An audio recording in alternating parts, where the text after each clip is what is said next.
अस्सलाम वालेकुम दोस्तों, ड्रामा सीरियल बड़े भैया की आने वाली 7 और दिलचस्प होती जा रही है। वानिया जो अपने मकसद में कामयाब हो चुकी है, महविश घर छोड़ के जा चुकी है। बड़ा खुश होकर महविश को फोन करती है और कहती है कि तुम्हें पता है बड़े भैया अपनी बहनों से बहुत प्यार करते हैं, तुम अपना कोई इंतजाम कर लो। ये बात सुनकर महविश को बहुत गुस्सा आता है। वो कहती है कि आपने ये बकवास करने के लिए मुझे फोन किया है, और वो फोन उसका बंद कर देती है। जो बहुत दिल से शर्मिंदा होती है, वो नहीं चाहती कि वो महविश के खिलाफ झूठी गवाही दे।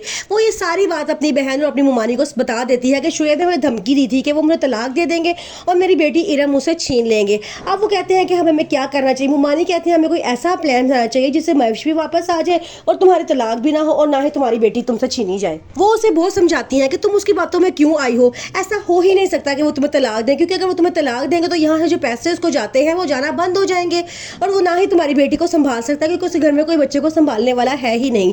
इसलिए अब तुमने एक काम करना है, ना ही शुएब की कॉल रिसीव करनी है, ना ही उससे मिलना है और ना ही उसके घर जाना है। उसके आगे हम जो तुम्हें समझाते जाएंगे तुमने बस वैसा ही कर जाना है।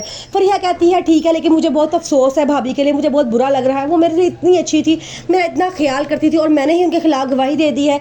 आगे से मुमानी कहती है कि जब महविश को भी सारी बात का पता चलेगा तो वो तुम्हें बेकसूर ही कहेगी, तुम फिक्र ना करो। भैया महविश को घर से निकालने के बाद खुद भी बहुत उदास हो जाते हैं और कहते हैं कि कैसी मोहब्बत है, इंसान को अपना आदी बना के और घर छोड़ के चला जाए। क्या काश वो मेरे कहने पे एक दफा माफी मांग लेती और सब कुछ ठीक हो जाता, लेकिन ऐसा नहीं हुआ। तरफ वानिया बड़ा खुश होती है। वो अपने शोहर समीर से कहती है कि देखो हमारे घर में लड़ाई हुई है। समीर कहता है कि तुम कितना खुश हो रही हो लड़ाई होने पे, ऐसी क्या बात हो गई है। आगे से वो कहती है कि नहीं, वो तो घर छोड़ के जा चुकी है। समीर आगे से कहता है कि नॉर्मल ऐसे ही होता है, बीवियों की लड़ाइयाँ होती हैं, वो नाराज होकर माओ के घर चली जाती हैं, फिर बाद में सुलह होती है तो आ जाती है। आगे से वो कहता है कि वो कहती है कि हाँ तुमने तो मुझे ही बात लगाई है। वो इस तरह की बातें करती है। समीर कहता है तुमसे तो बात करना ही फजूल है, तुम तो पहले दिन से ही महविश के खिलाफ थी, क्योंकि तुमने उसे थप्पड़ मारा था और इस बार में बड़े भैया ने तुम्हारी बहुत बेइज्जती की थी और अब तुम उसका बदला लेना चाहती हो।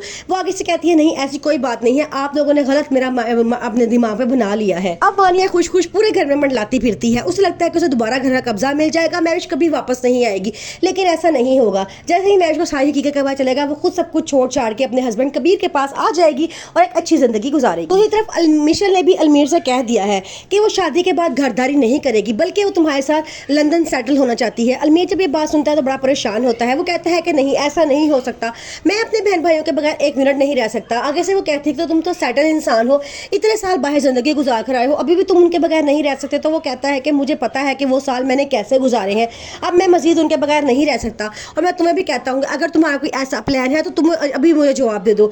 ये बात सुनकर मिशेल खामोश हो जाती है और कहती है कि तुम इतना रिएक्ट क्यों कर रहे हो, मैं तो वैसे ही कह रही थी।